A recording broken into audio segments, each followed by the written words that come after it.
Hey guys, Lisa Salvatore here with a video to talk about the energy of this new moon in Sagittarius coming up on November 26th at 10:06 a.m. Eastern Standard Time. So I like to put out videos around the new moon and the full moon just because it gives enough time in between for things to kind of shift and take place. And, the sun and the moon, when they are in alignment with each other, is when we experience a new moon, and that's very harmonizing for us energetically. And depending on where we all are on our own personal journey, it varies and it differs from person to person. But typically with a new moon, it's a time of fresh prospects, new beginnings, abundance, manifestation. The sun, which represents our core identity and our ego, and then the moon, which represents our heart and our soul, are actually working in alignment with each other. And that's why a new moon is when the sun and the moon are conjunct in the sky. So basically that means all possibilities are on the table. We can see things from a fresh perspective. Even if there's some negative influences around us, we are somehow able to have some clarity around the time of new moons. So look at that for the gift that it is. We are under new moon energy right now. We are also in Sagittarius season as of November 22nd, so just a couple of days ago. When the sun shifts from one sign to the next, collectively, we definitely feel the shift in the energy, whether it's subtly or very deeply, but it is felt. And because we just are coming off of the heels of Scorpio season, and this past Scorpio season was more intense than the average Scorpio season, which is intense enough within itself, because we had Mercury retrograde in Scorpio, and Scorpio is water, and it is no stranger to the depths of emotion and taking us down to the bottom, to our shadow side, to do the work of what it is that needs to come up for healing and to be released. And a lot of times we can avoid it or we can suppress it, but this past Scorpio season of Mercury retrograde, it feels like it was a little bit harder, a little bit more difficult to do that, because we're not meant to keep suppressing it. We're actually meant to face those things that we don't like, or those parts that we want to rewrite in our story. And now that Sagittarius season is here, there's more of like a lighthearted feeling going into this energy. We've got our second to last new moon of the year right now. For the most part, it's very jovial, just like the sign of Sagittarius. It's very truth-seeking and spiritual on its quest for knowledge. Sagittarius is ruled by the archer, which is the figure with the bow and arrow.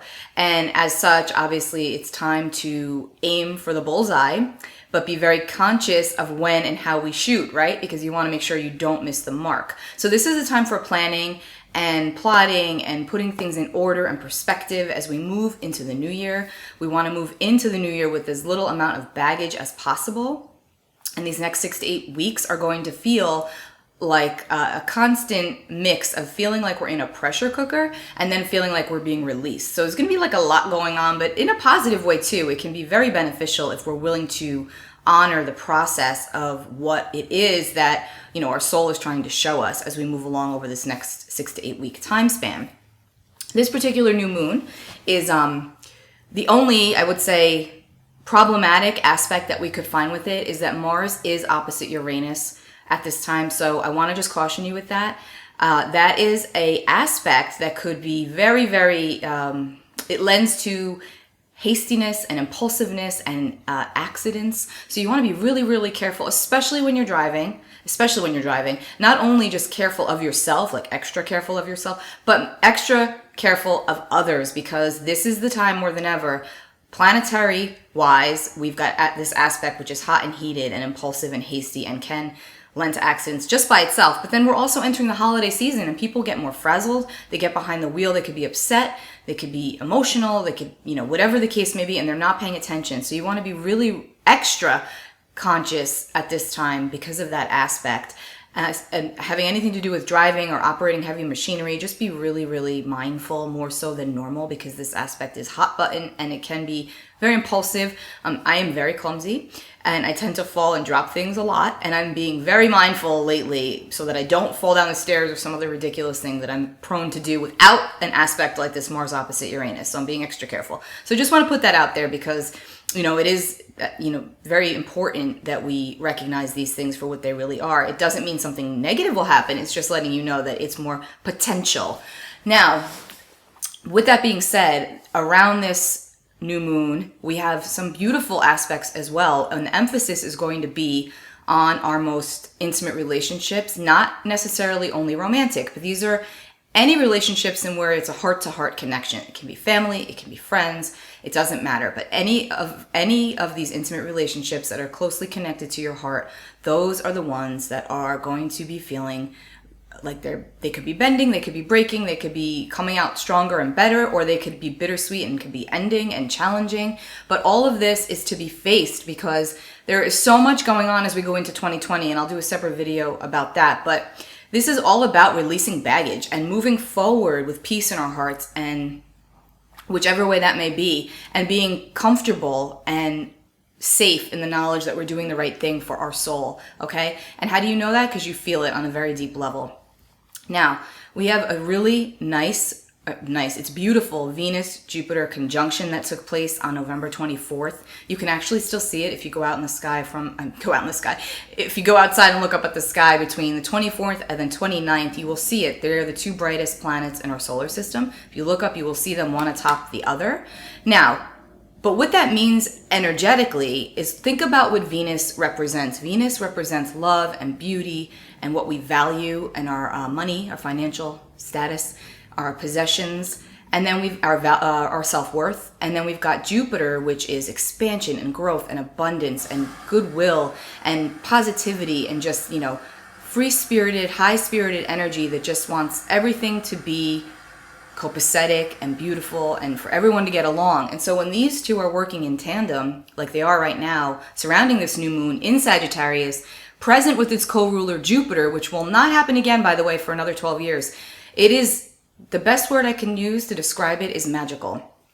If we are willing to honor our truth and any opportunities that are coming into our direction, work-wise, relationship-wise, whatever the case may be, using these as opportunities for growth and advancement and moving along on our journey, like I said before, with peace, with the most peace that we can find for ourselves, because that's what this is all about, right?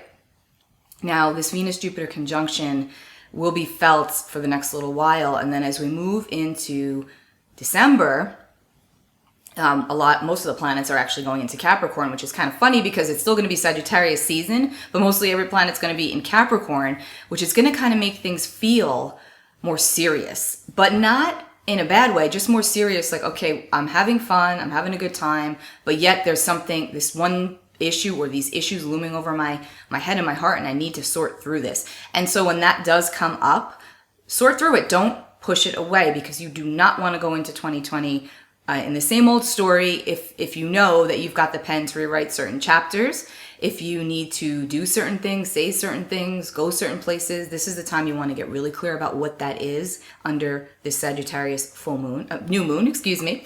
We do have remember the next new moon is actually going to be an eclipse. So there is a lot as 2020 comes up and as 2019 comes to a close, but this is a beautiful time. The holidays are coming. Enjoy and embrace those that you love.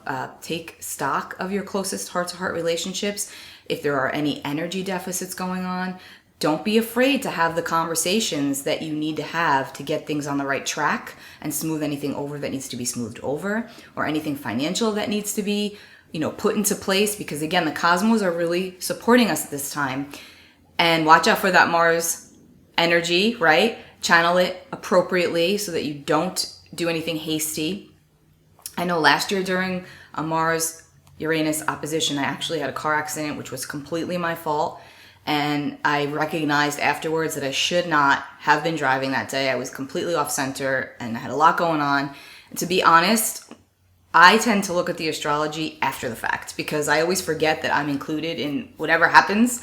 So after the fact, when I looked at the planets and then at my own chart, it was like so literal that would have happened, and that I not that I set myself up to do it, but if I had known better, I would have been more aware and probably been more careful driving, and maybe that wouldn't have happened. So point being, extra careful, pay really close attention to what's going on in your heart and who and what are in your awareness at this time. I keep saying that. There have been so many instances these last couple of weeks for me, and I'm sure for you and for many of you that are watching this, where things just seem to come.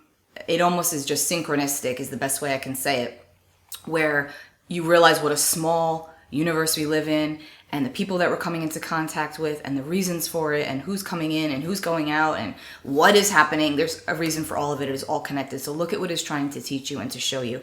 Happy new moon. Make sure you plant some Make sure you set some intentions. I like to always just write, journal. I usually go outside. You don't have to, but just get really serious about even 2 or 3 sentences about what it is that you want. It just helps to put it on paper because it puts it out there. Do that and watch and see how things grow over the next 6 to 8 weeks. Again, though, not without your assistance. You need to do some of the work here, or it isn't just gonna, well, maybe it will just happen for you out of nowhere, but likely it isn't going to, and you do need to do some work to push things along where need be. I'm going to pull a card for this energy for the new moon, Sagittarius. If anybody would like a private consultation, please go to lisasalvatore.com. The link is below. In December, in my December newsletter, I will be offering some discounts and some really cool things. So if you don't get my newsletter, you may want to sign up. It's lisasalvatore.com. Again, the link is below. Here is a card for this new moon energy. 7 of Pentacles.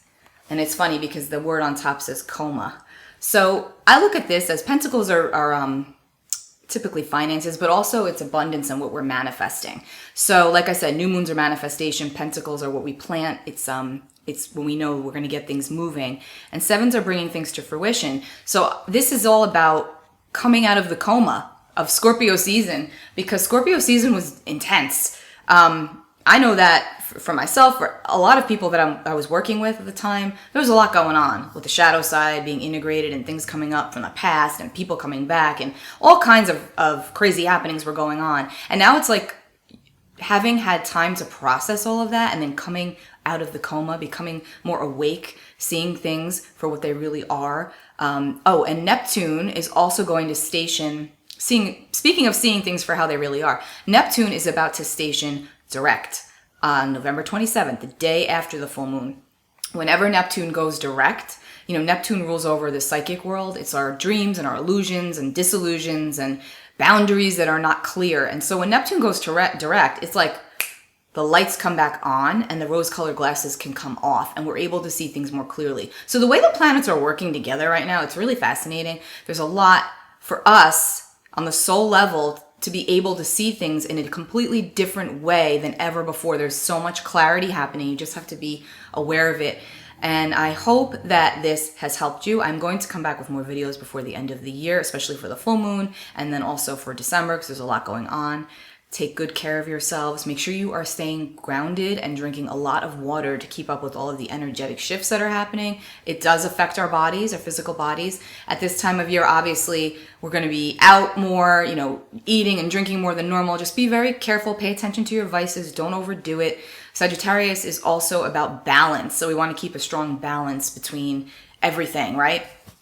Okay, take good care of yourselves. I will be back soon. lisasalvatore.com. Bye.